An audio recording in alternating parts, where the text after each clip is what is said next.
sudah siap di depan layar kaca Anda. Tentunya sudah siap juga ketemu saya Kak Rose yang menemani Anda di acara Rumpi Rose. Temani oleh Daniel di pojok sana. Dan sudah hadir juga beberapa bintang tamu yang akan berbagi ceritanya. Ceritanya macam-macam banget hari ini ya. Tapi kita mojok dulu untuk membahas apa yang menjadi perhatian netizen di luar sana. Baik itu untuk hal-hal yang datang dari dunia nyata maupun dari dunia maya. Akhirnya dari kemarin ya, Billy Syahputra mengkonfirmasi bahwa memang istrinya Vika sudah melahirkan gitu. Ada story-nya Billy sejam yang lalu menggambarkan seperti apa babynya, karena memang belum ada foto resminya ya. Tulisannya adalah Masya Allah nak, matanya abu-abu kayak gitu. Jadi penasaran ya. Ini baby boy ya. Terus habis gitu ada juga dari, ini yakin dia itu dari Billy yang ngasih. Hah?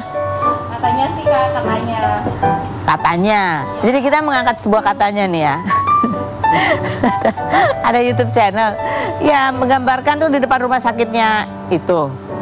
Kenapa nggak telepon Billy aja sih, bener nggak sih dia kasih hadiah mobil buat Vika gitu? Ini soalnya coba kita lihat, soalnya ini menjadi komentar netizen, walaupun ya aku belum konfirmasi juga apakah benar nih Billy sebagai rasa gembiranya dia menghadiahkan mobil buat Vika. Coba kita lihat videonya berikut ini dan kita telaah ini gimana ceritanya benernya. Aku pengen lihat dari dekat jadinya berdiri deh. Iya itu kayaknya, jadi kayaknya Bang Billy hadiah kegembiraan karena kelahiran bayinya adalah mobil. Padahal 4 bulan yang lalu Bang Billy baru beli mobil juga buat istrinya Vika, sampai dimarahin sama Vika ya. Dia bilang, kamu kan sebulan lalu baru beli mobil ya. Jadi mobilnya ada 3 nih total ya. Jadi 1 buat Billy yang 5 bulan lalu, yang 4 bulan lalu buat Vika ya. Yang ini kayaknya buat bayinya. Terus ada postingan lagi curahan hati Billy ya. Ini menandakan rasa bahagia, syukurnya, dan juga rasa harunya gitu, karena melihat bahwa istrinya itu kan melahirkan tanpa didampingi keluarga dari orang tuanya gitu, karena tinggalnya berjauhan ya. Kamu wanita Eropa Timur yang melahirkan anak aku di Indonesia tanpa ada dampingan satupun keluarga kamu, dan mama yang begitu sayang sama kamu, katanya gitu. Terima kasih ya sayangku. Vika Toria Kolesnaya sudah memberikan kehidupan baru untuk anak aku di dunia. Bismillah, semoga anak kita sehat, sukses dan bahagia, serta kelak nanti akan menjadi anak yang bermanfaat untuk banyak orang. Amin. Oke. Tuh SRK tuh apa SRK? SRK apa? Ada SRK, bendera merah putih sama bendera apa? Negara mana? Belarus ya. Mungkin inisial nama anak ya Pak? Ya, mungkin ya. Coba kita lihat komentar netizen berikut ini. Emang bener Bang Billy ngapain pesta pernikahan emang bener Bang Billy ngapain pesta pernikahan mewah-mewah? Mending uangnya buat bahagian istri. Keren, iya kan? Tanpa mengadakan pesta dia bisa beli 3 mobil. Yang berikutnya, keluarga ya Vika pasti bahagia anaknya diperlakukan dengan baik oleh Bang Billy dan keluarganya. Hey, ini ngetiknya kurang N ya, nyak. Ganggu banget loh baca iya menyak itu, nanti takutnya tuh orang jadi kebiasaan. Yang berikutnya, bini gue lahiran gue kasih mie instan 1 dus isi 40 bungkus. Emang lagi ambil darah apa ya? Kalau ambil darah kan biasanya dikasih mie sama apa sih, sama telur. Yang berikutnya, kalau Billy lahiran istrinya dikasih mobil, lah kita kalau udah lahiran dikasih jamu atau rempah-rempah yang pahit. Ini bahasa apa sih? Di aksi itu apa? Yang pahit kenapa YK? Yang berikutnya, kalau jadi istri Bang Billy dijamin gak akan baby blues. Suami idaman banget. Lanjut. Habis. Ini ya komennya pasti bagus-bagus ya. Komentar saya hanya masalah cara penulisan yang membuat orang pusing. Kita menuju ke bintang utama kita. Ada Ayu Azhar yang putrinya yang kemarin baru saja meraih gelar sebagai wakil 2 Abang None Jakarta 2025. Kita lihat dulu profilnya berikut ini. Seru banget. Mama nih kayaknya paling deg-degan. Kamu nontonnya deg-degan. Kamu nonton itu aja deg-degan. Nontonnya deg-degan. Waktu itu juga lebih deg-degan pastinya ya. Pasti deg-degan. Tapi alhamdulillah lihat teman-teman aku yang datang support itu jadi tenang langsung. Jadi alhamdulillah. tenang. Oke, Mama gimana nih waktu dampingin tuh rasanya? Aku yang deg-degan. Sama Lennon aku kan. Oh, sama Dapat undangan Lennon. di situ. Excel juga nonton sama Mariam, tapi nggak dapat di kursi parents. Papanya juga deg-degan. Oh, nonton juga. Linknya dikirim. Linknya dikirim secara live tuh dikirimnya. Live ya, tapi nggak sempet ya nonton ya Iya, lagi kayaknya tour. dia ya nonton playbacknya. Playbacknya.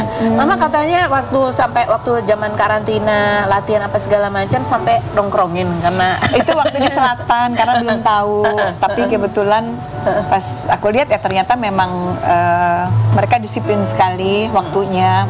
Ada pas mau pertunjukan ada belajar koreo atau apa, udah selesai terus nanti Isabel sama temen-temennya belajar lagi di bawah. Gitu aja sih. Enggak, waktu itu datang karena apa sih? Waktu datang pengen lihat karena apa? Gini loh anak gadisku. Iya, betul, ya. anak gadis. Itu nggak pernah keluar rumah, apalagi malam. Isabel itu paling cepet tidur, disiplin sekali. Oke. Jam 8 udah selesai semua, udah gelapin kamar, 9 udah tidur. Jadi kalau jam 8 kok belum pulang, aku agak bingung. Tapi ya kesana ngeliat. Tapi Isabel bilang, Mam jangan dong. Gimana Isabel? Kamu katanya sampai bingung juga, ada yang bilang ada yang datang nih orang tua gitu. Iya, sempat ada satu senior yang bilang, oh ya Bang Non, tolong diinfo kalau orang tua tunggu di lobi aja ya. Terus aku kayak, emang siapa orang tua yang datang? Ternyata mama aku sendiri. Aku ngintip-ngintip tapi nggak ketahuan sih. Malah disuruh masuk, mau masuk Non. Aku bilang, aku udah empok-empok dipanggil Non juga. Semuanya non ya. Terus Isabel bilang memang di situ pakemnya gitu. Panggilannya. Jadi aku mau datang terus biar dipanggil Non. Ya. Oh, jadi Mama ini sampai naik ke atas lihat Enggak sih, nggak sampai naik. Jadi dia gedungnya di belakang. Aku pikir mana dia ya, kan udah agak sore kan kantor udah tutup gitu. Jadi aku cari, oh satpamnya bilang di sana Bu Ayu. Oh, iya, pintunya Ibu Ayu kebuka. soalnya. Terus pintunya kebuka, aku ngintip. Oh iya dia lagi latihan gitu. Tiba-tiba ada seniornya. Oh iya, siapa? Oh, mamanya Isabel. Isabel sendiri ini kan persiapan menuju. Kalau gitu kan ajangnya udah pemilihan ya, tapi kan Iya. kamu dapat pembekalan. Iya. Apa yang paling berkesan saat pembekalan itu? Mungkin apa ya, perspektif aku towards program-program pemerintah. Jadi mungkin sebelumnya aku nggak terlalu terlibat dengan isu-isu yang ada di Jakarta atau how pemerintahan works. Karena aku emang anak IPA ya, jadi fokusnya ke IPA. Jadi pas belajar tentang isu kayak ilmu sosial dan hal-hal tentang Jakarta, it's something new for me. Jadi alhamdulillah bisa menambah wawasan juga.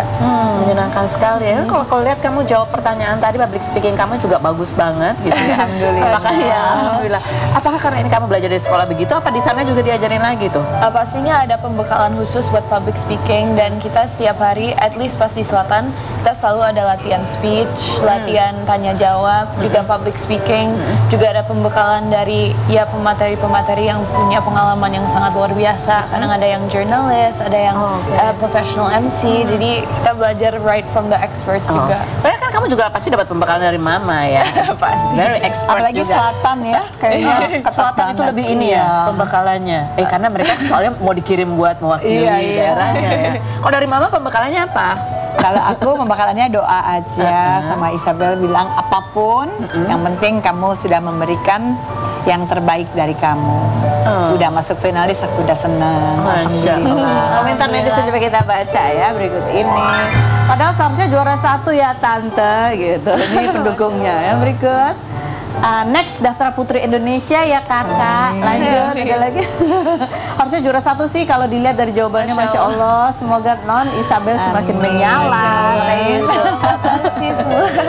Isabel ketika melihat ya kamu dengan mengikuti ajang ini ada banyak perspektif baru yang bisa kamu dapat. Ada kebayang juga nggak pengen ikut ajang lain?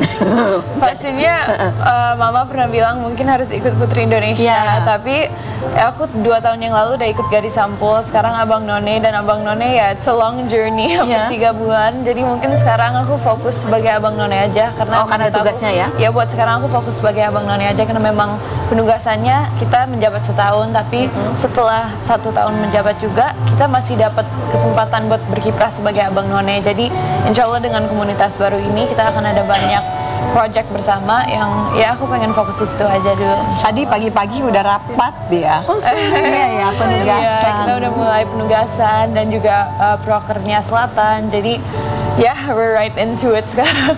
Ya ampun, lucu banget sih, seru ya. Jadi aku benar-benar merasakan bahwa anak kalau masih bayi sama kita, nanti udah sekolah punya sekolah, waktu gadis sampul udah ada gadis sampul, sekarang ikut Apnon udah ikut pemerintahan. Jadi kayak takut banget sih anak-anak gede gitu ya. Nah, terus jadi kuliah kamu gimana dong? Kamu itu kan?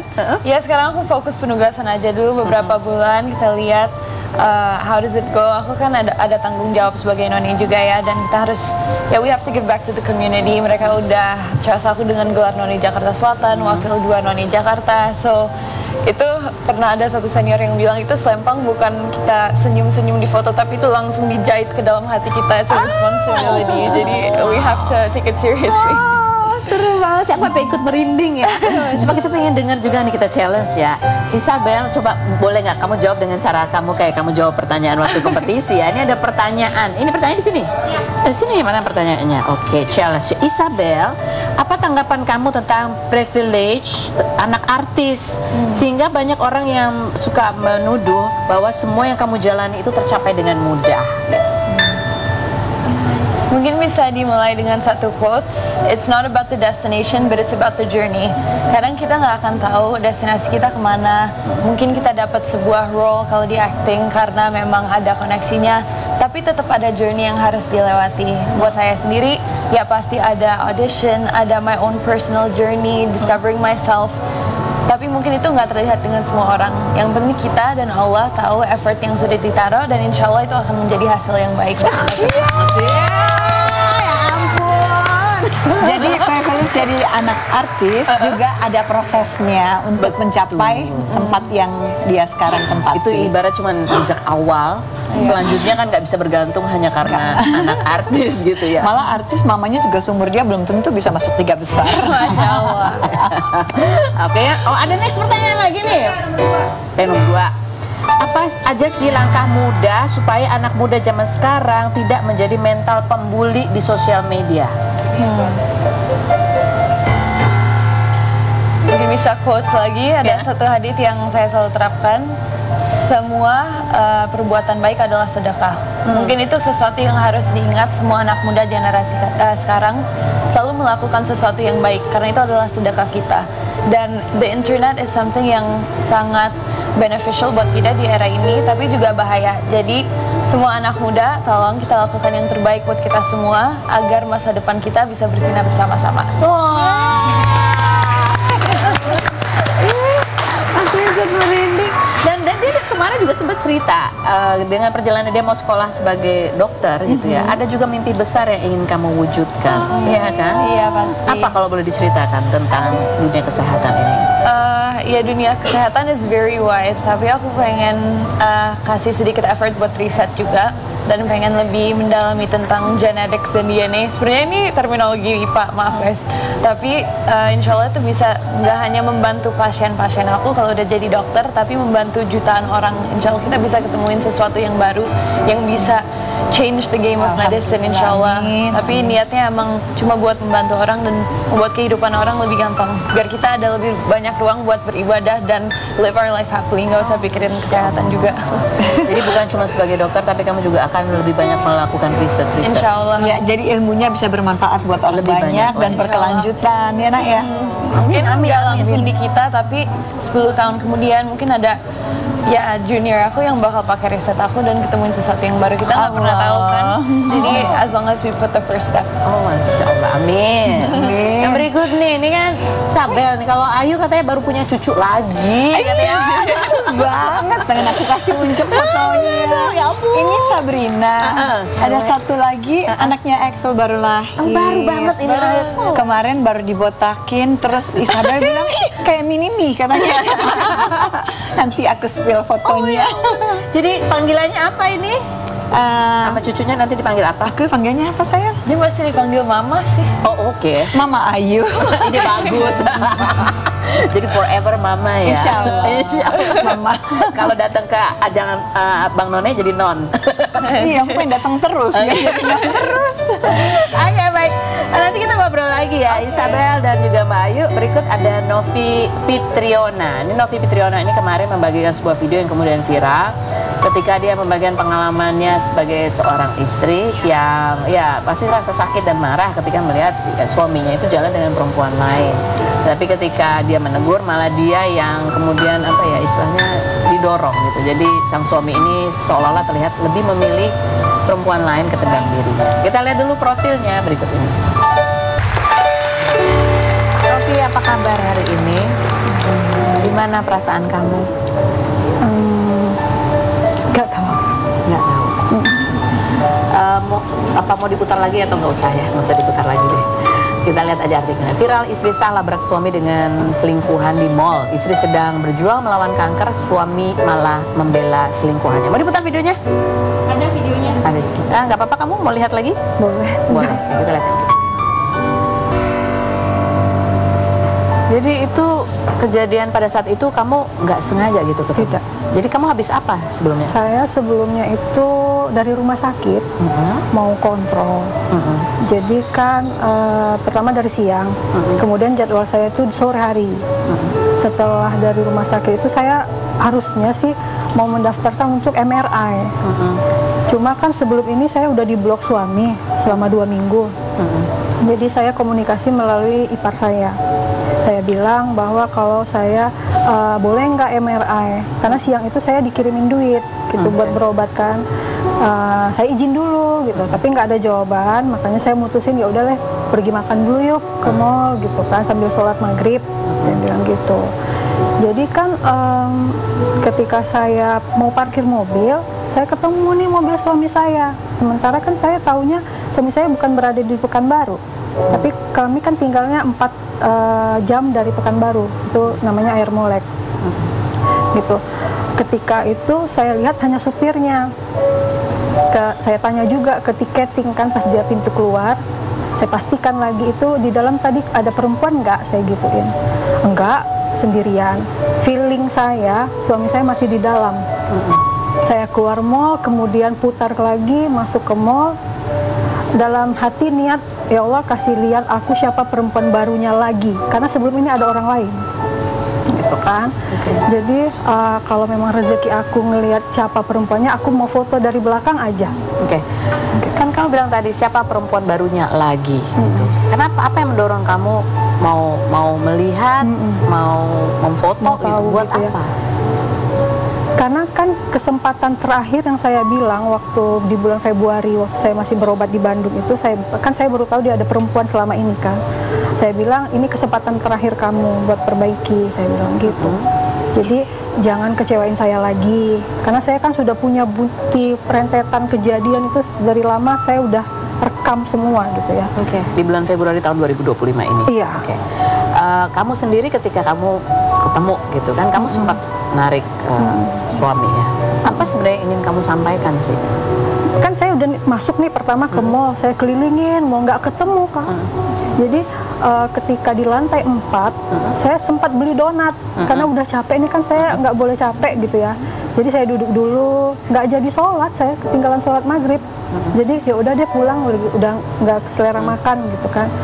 Tapi dalam hati tuh bilang, ya Allah kasih lihat dong kayak gitu, kayak ngebujuk kan, kasih lihat aku dong kalau memang ini jalannya gitu. Karena memang nggak ada, biasanya kan orang aja yang ngasih tahu. Ini udah 3 bulan ini kok feeling saya tuh ada orang lain ini, begitu kan. Akhirnya pas saya udah mau pintu keluar di tempat makan itu, saya lihat dia duduk sendiri. Saya berpikir, oh mungkin perempuannya lagi ke toilet kali ya, saya bilang gitu. Saya tungguin, ternyata ada perempuan berdiri yang baju biru itu, yang di video, di kasir. Saya nggak expect itu dia ya gitu, perempuannya dengan kayak gitulah bentukannya gitu. Jadi pas saya nunggu mereka jalan berdua, oh ternyata ini, saya juga kaget gitu. Baik, ini ada klarifikasi ya, suaminya karena viral kemudian juga ada menyebutkan klarifikasi, bahkan di situ dia mengaku katanya dia sudah menceraikan kamu secara talak di bulan Agustus 2024. Kita lihat videonya berikut ini. Kamu sempat bilang di Februari tahun ini kamu masih memberikan dia kesempatan, tapi beliau sendiri mengaku katanya sudah bercerai secara talak. Kalau dari sisi kamu sebenarnya apa yang terjadi? Sebenarnya yang versi saya, kebiasaan suami saya ini kalau ribut suka mengusir saya, pulang aja ke rumah bapak, dia bilang gitu. Tapi nanti ketika dia udah reda, beneran nih, saya udah kemas-kemas baju nih, enggak kayak gitu. Memang udah template-nya seperti itu. Dia kalau ada masalah apa-apa nanti ujungnya aku talak kau. Dia enggak, gimana ya, saya itu kalau kelahi sama beliau selalu diem, nggak mau beradu berdebat. Jadi mengungkapkan kata cerai itu udah lumrah sih, lumrah dia lakukan, sering dia lakukan. Mengusir kamu juga hal yang sering kamu lakukan, sehingga hubungan kamu ini di terakhir-terakhir ini kalau digambarkan apakah baik-baik saja atau sedang ada konflik? Kalau dari tahun ini yang sejak saya sakit, saya divonis cancer itu, dia ada perubahan sedikit baik, ya, sedikit lebih perhatian.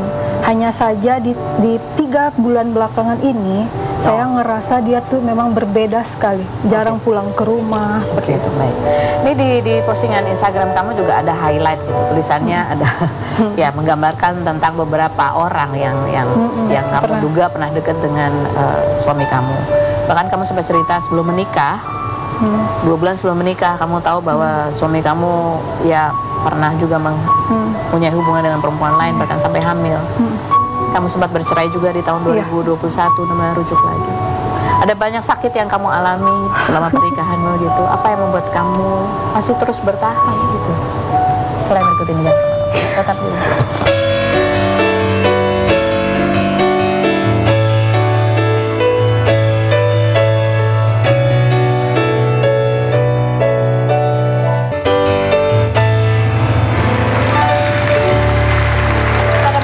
Bersama Novi yang masih menjalani proses pengobatan kanker. Kanker apa sih yang kamu jalani? Nama kankernya itu melanoma. Melanoma, jadi kulit gitu? Kulit, tapi dia berada di selnya di lidah.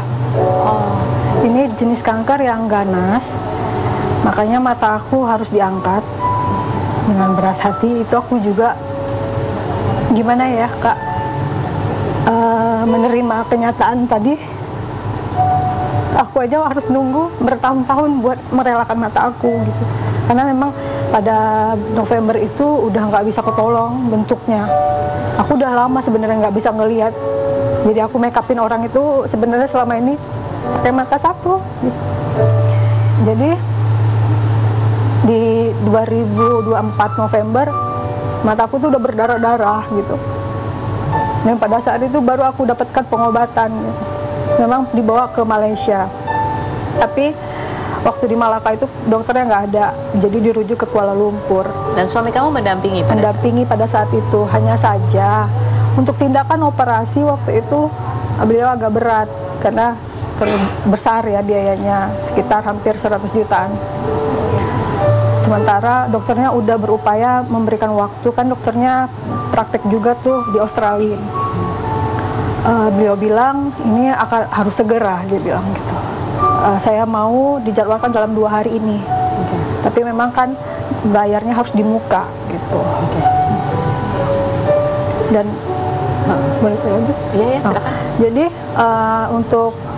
karena suami saya berat, coba deh ikutin saran dokter yang di Pekanbaru ke Cicendo. Makanya itu saya coba di Cicendo, nanti kalau memang nggak cocok baru kita usahain lagi gimana caranya biar balik lagi ke Malaysia, dia bilang gitu. Suami kamu bilang seperti itu? Alhamdulillahnya pas saya ketemu dokter yang di Cicendo itu, saya klik sama dokternya, kemudian biayanya juga ternyata jauh lebih murah gitu. Makanya saya ya udah, mungkin udah di sini jalannya, saya ikhlasin, saya dapatlah pengobatan di situ. Ada yang bilang juga, ada yang menuduh katanya kamu bukan kanker, itu hanya tumor gitu ya. Kalau memang saya bukan kanker, boleh cek sendiri ke bagian nuklir RSHS. Itu ada Dokter Reza. Halo Dokter Reza. Ya, jadi ini adalah sebuah hal yang nyata. Kamu di tengah masalah ini kan, kamu membagikan banyak hal yang kamu alami dalam pernikahan kamu gitu. Yang seperti aku bilang tadi, sebelum menikah aja sudah ada berita yang nggak enak, dia bersama perempuan lain dan bahkan sampai hamil.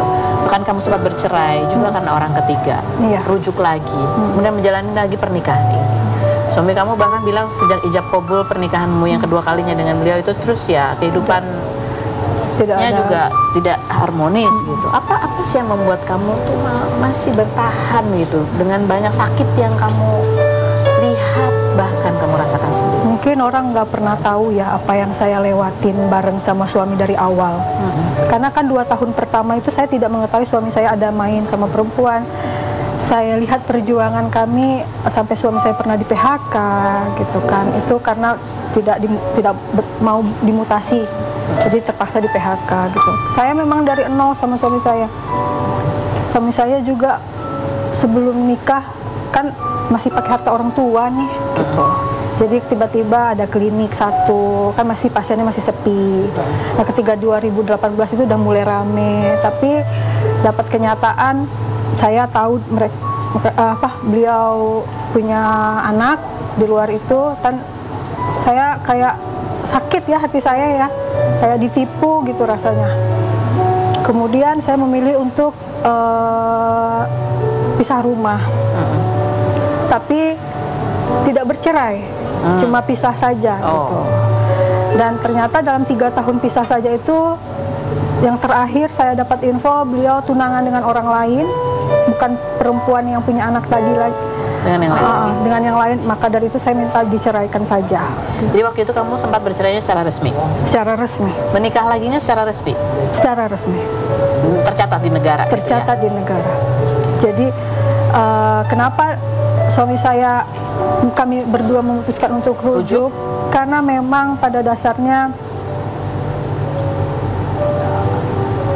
sulit sih. Suami saya menyesali perbuatan yang di masa lalu ketika dia membangun bisnisnya bersama-sama dengan doa saya juga, doa orang tuanya begitu. Tapi ketika orang tuanya meninggal, ibunya, dia tidak bisa membahagiakan ibunya dan istrinya juga tidak ada gitu. Perempuan-perempuan lain lah yang menikmati gitu. Perempuan-perempuan lainnya yang menikmati. Iya. Waktu itu dia sadar ya? Iya, sadar. Ketika kamu menjalani pernikahan kamu yang selanjutnya ini dengan beliau, apakah keadaan membaik atau sebetulnya masih? 1 tahun pertama itu baik-baik saja. Hanya saja saya juga bingung kenapa saya tidak bisa berhubungan badan. Kan kalau suami saya bilang saya nggak mau. Saya mohon maaf sekali, ini mungkin kayaknya kalau dibilang di rumah itu saya, kalau dia pulang baju saya lebih kayak nggak sopan ya saya bilangnya kalau di sini gitu. Jadi kamu ingin membahagiakan suami? Iya, sebetulnya? saya pegang di tepis gitu. Saya tidur dipunggungin. Gimana lagi cara saya untuk mendapatkan perhatian gitu. Kamu masih mau bertahan? Kalau kali ini tidak cukup.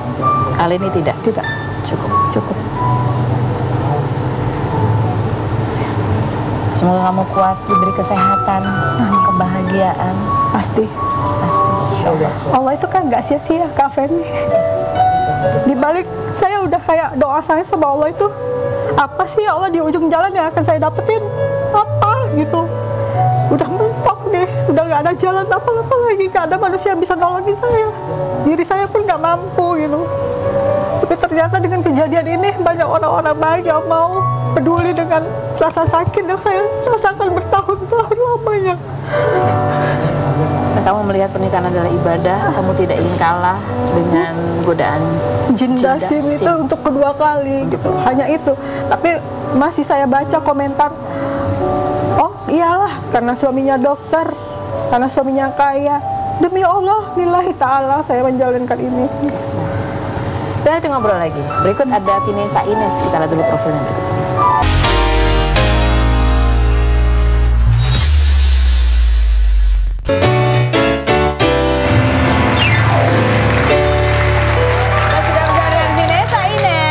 Kalau ibu duduk di sini ya kan, bukan untuk uji skripsi ya. Iya, makanya kok agak rasa-rasa ini mau sidang lagi ya. Jawab pertanyaanku dengan jujur apa adanya. Apakah pertanyaanku di jawabannya fitnah atau fakta? Kamu udah punya pacar baru lagi, tapi sekarang lebih private, tidak mau dipublish dulu karena takut nanti ketika dipublish nggak jadi, harus hapus-hapus foto. Fitnah atau fakta? Gimana ya? Dari ketawa kayaknya udah tahu ya. Iya, fakta ya. Jadi masih ditutupin stiker gitu ya. Oh iya dong. Tapi anak kamu udah tahu. Anak udah tahu. Jadi ini tuh baru-baru aja sih aku mau ya publish tapi tetap private lah. Berarti ini udah lama karena kan kamu bilang mau kenalin ke anak kalau kamu udah yakin. Betul. Berarti udah yakin. Insya Allah. Insya Allah. Insya Allah. Amin. Sudah berapa lama sih? Oke, lanjut kalau begitu. Fitnah atau fakta? Skripsi kamu yang judulnya adalah hubungan antara kecenderungan narsistik dengan kepuasan pernikahan pada pasangan di 5 tahun pertama pernikahan. Itu adalah skripsi berdasarkan pengalaman kamu sendiri. Kamu sebagai salah satu respondennya. Fitnah atau fakta? Ada faktanya sekitar 70%. Banyak 70% ya, 70%. Ya, jadi kesimpulannya langsung kesimpulan aja ya, karena banyak netizen yang pengen baca dong gitu. Iya benar. Banyak yang nge-DM juga, Kak aku mau baca dong. Akhirnya tuh kemarin sempat pas di tanggal berapa aku udah lihat kan di ininya di library-nya itu udah ada. Terus aku share aja linknya. Oke, jadi ada ya memang hubungan antara kecenderungan narsistik dan kebahagiaan pernikahan di 5 tahun pertama. Ada signifikannya positif. Walaupun korelasinya lemah, tapi itu menunjukkan bahwa semakin tinggi kecenderungan narsistik itu, kepuasan pernikahan yang dialami oleh si narsistiknya itu semakin tinggi, tapi belum tentu sama pasangannya. Oh, jadi kebahagiaannya itu dirasakan oleh si narsistik ya? Betul. Bukan oleh pasangannya. Karena kan apa ya? Jadi kayak dominasinya ini terpenuhi sama si pasangannya. Terus dia tuh akan merasa puas kalau misalnya egonya terus-terusan dipenuhi. Oke. Itu. Contoh narsistiknya apa sih? 3 hal lah. Contoh perilaku yang itu adalah cenderung narsistik. 1. Iya. 1 itu biasanya dia nggak pernah memikirkan pasangannya. Ya biasanya itu kayak egosentrisnya itu lebih kayak dia harus diutamakan. Kalau bikin salah, dia akan bilang, "Oh, tapi kan aku begini gara-gara kamu." Oke. Gitu. Oke. Yang kedua? Yang kedua? Ya, yang kedua adalah biasanya itu selalu minta diturutin, tapi giliran pasangannya menuntut untuk apa namanya diusahakan oleh si narsistiknya tuh nggak mau. Nggak mau ya. Harus dia dulu. Nggak mau ada feedback. Oke. Kalau selingkuh melulu itu kecenderungan narsistik nggak? Nggak selalu. Oh, nggak selalu? Nggak selalu. Oke, silakan Ibu duduk di situ, kita konsultasi lebih detail lagi bersama semua bintang tamu kita. Oke. Kalau selingkuh melulu bukan berarti dia narsistik ya? Belum tentu. Itu ada apa lagi tuh kalau selingkuh melulu? Kalau selingkuh melulu itu biasanya harus testing dulu sih. Kemungkinannya apa? Ada testing. Tapi kalau misalnya tes untuk NPI juga bisa untuk si narsistik ini. NPI? Untuk si yang tukang selingkuh ya. Oh, jadi bisa jadi dia. Bisa jadi dia apa? Bisa jadi ya gangguan yang lain. Gangguan yang lain. Q&A coba kita baca berikut pertanyaannya. Menurut kalian kenapa sih cowok yang udah menikah masih aja cari cewek di luar? Nah, siapa dulu yang mau jawab ya? Mbak Ayu. Silakan. Menurut Mbak Ayu kenapa sih ada beberapa lah cowok udah nikah tapi masih aja gitu nyari. Rekreasi mungkin. Oh, cari hiburan, rekreasi. Ya. Kalau di rumah reproduksi. Oh, jadi istri tugasnya itu karena kewajiban, dia cari yang lain buat seneng-seneng aja. Kalau animal kan punya pasangan untuk reproduksi. Kalau manusia kan rekreasi mungkin ya kalau masih selingkuh. Iya nggak? Mbak Novi? Mungkin jiwa berburunya di masa muda itu kurang ya. Belum terpenuhi. Oh, jiwa berburu ya. Jadi ini semua insting-insting primitif gitu ya. Rekreasi itu deh. Isabel. Aku pernah baca kalau sebelum menikah mungkin perempuan itu cantik di mata laki-laki. Setelah menikah syaitan akan bisik-bisik dan perempuan yang lain bakal lebih cantik. Istri kita sendiri akan terlihat semua flaws-nya. Jadi mungkin itu yang terjadi sama laki-laki beberapa. Jadi cobaan memang itu tahan dengan godaan bisikan jin. Bukan bisik-bisik tetangga, tapi Bukan. bisik-bisik syaiton. Syaiton. Allah, dari sisi psikolog. Kira-kira apa sih kenapa tuh cowok punya kecenderungan itu? Masih butuh validasi. Masih butuh validasi. Betul. Belum selesai sama dirinya ya. Iya, itu ada hubungannya dengan ya di masa mudanya belum selesai berburu. Allah. Butuh validasi ya. Masih butuh Bahwa validasi. dia harus ada cewek-cewek yang memuja-muja, memuji gitu. Atau kebanyakan uang juga bisa. Jadi harus berbagi. Dulunya nggak punya duit, sekarang udah punya. Pasti Iya, udah tapi punya. gini buat aku perempuan juga sebenarnya nggak boleh terlalu cemburuan. Oh gitu. Iya. Jadi santai aja. Maksudnya harus percaya sama suami sendiri. Oh, gitu. Harus berpikiran positif. Oh, Iya. oh, Kalau kepergok selingkuh Oh, nggak apa-apa. dia bilang bukan, oh ya udah percaya. Oh gitu. Iya bener nggak? Saya iya kayaknya dulu. Kamu sebelumnya gitu. Iya. Sebelumnya gitu ya. Tapi besok enggak. Tapi besok enggak. Ya, Udah cukup. Udah cukup. Mbak Novi terima kasih, Isabel terima kasih, Bayu terima kasih. Terima kasih juga Binesa Aguswan. Terima kasih juga buat Anda yang sudah bergabung ya. Mudah-mudahan pembicaraan hari ini ada banyak hal yang bisa didapat yang bermanfaat. Kalau mau ikut berdiskusi silahkan komentar di Instagramnya Rumpi No Secret. Kita ketemu lagi setiap hari.